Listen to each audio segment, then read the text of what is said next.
Hello बच्चों, कैसे हैं आप लोग। आशा करते हैं ठीक ही होंगे। तो आपको इस वीडियो में आज बताने वाले हैं भारत के संविधान के बारे में। जैसे कि भीमराव अंबेडकर जी ने लिखा था, तो उसका बता दें कि भारत का संविधान जो लिखा था भीमराव अंबेडकर, उसका पूरा नाम ये है कि डॉक्टर बाबा साहेब भीमराव रामजी अंबेडकर। अब इसके बारे में इसमें बताने वाले हैं कि संविधान के कितने भाग है और कितना अनुच्छेद है। तो सबसे पहला अनुच्छेद ये है भारत के संविधान के भाग 1। और भारत के संविधान के भाग 1 में आपको बता दूं कि अनुच्छेद 1 से अनुच्छेद 4 तक है। और इसमें अनुच्छेद 1 से 4 तक है। और पहला अनुच्छेद कहता है कि भारत राज्यों का एक संघ है, यानी यूनियन। और अनुच्छेद को आर्टिकल भी कहा जाता है, और भारत राज्यों का संघ है, यानी यूनियन। राज्यों संघ का ही इंग्लिश होता है यूनियन। इसको सरल भाषा में बता दूं कि यह बताता है कि हमारे देश का नाम क्या है। मतलब हमारे अनुच्छेद 1 में, आर्टिकल 1 में यह कहता है कि हमारे देश का क्या नाम है और यह कैसा देश है, यह बताता है। और मुख्य बिंदु से कहा जाता है कि इंडिया यानी भारत राज्यों का एक संघ है। इंडिया, इसको अंग्रेजी में कहा जाए या हिंदी में, इसको भारत इंडिया एक ही होता है। राज्यों का संघ है, यानी यूनियन ऑफ स्टेट्स होगा। उदाहरण में भारत राज्यों से मिलकर बना है। भारत यानी पूरा भारत जो बना है, आप लोग देख चुके हैं और सुन चुके हैं कि पूरा भारत जो बना है वो 28 राज्य और 8 केंद्र शासित प्रदेश से बना है। तो 8 केंद्र शासित प्रदेश से बना है और 28 राज्य से बना है। उसके बाद यह दिया हुआ है कि भारत राज्यों से मिलकर बना है, लेकिन किसी भी राज्य को भारत से अलग होने का हक नहीं है। यानी किसी भी राज्य से, मतलब किसी भी राज्य को अपने भारत से अलग होने का कोई अधिकार नहीं दिया गया है अनुच्छेद 1 के तहत। अनुच्छेद 1 के तहत भारत में मिल सकता है, बट इससे अलग नहीं हो सकता है। और आगे चलिए बताते हैं।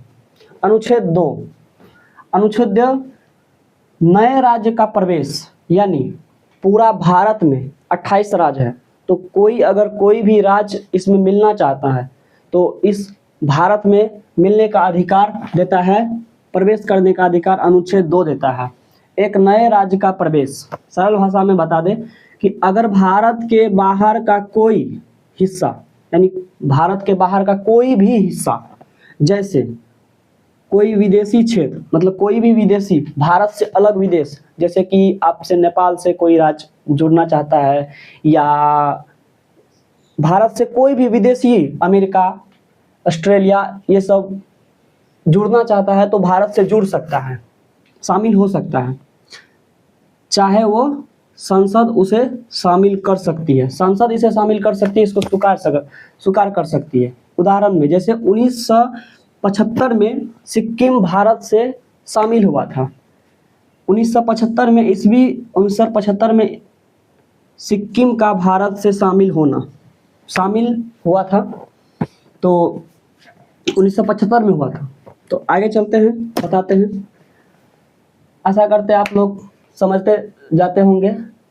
तो अब अनुच्छेद 3 के बारे में, तो राज्यों का पुनर्गठन, कोई भी राज्य को हम नया राज्य बना सकते हैं।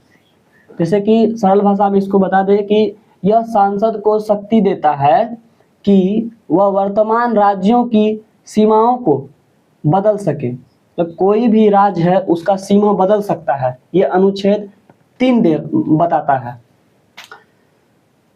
उनके नाम बदल सकते हैं, या एक राज्य को तोड़कर 2 राज्य बना सकते हैं। यानी किसी भी राज्य का नाम बदल सकता है, और उसको, जैसे बिहार को हम, अगर बिहार में झारखंड था, बिहार और झारखंड एक ही था एक समय में, तो उसको अलग किया गया। आप लोग को आगे बताने वाले हैं कैसे अलग किया गया। तो किसी भी राज्य का नाम बदल सकते हैं और किसी भी राज्य से कोई भी जिला को राज्य बना सकते हैं। तो उदाहरण में बिहार से झारखंड का अलग होना, बिहार से झारखंड अलग हुआ था, कब हुआ था वो आपको आगे बताने वाले हैं आगे वीडियो में। उसके बाद आंध्र प्रदेश से तेलंगाना बना, तेलंगाना आंध्र प्रदेश से तेलंगाना अलग हुआ था।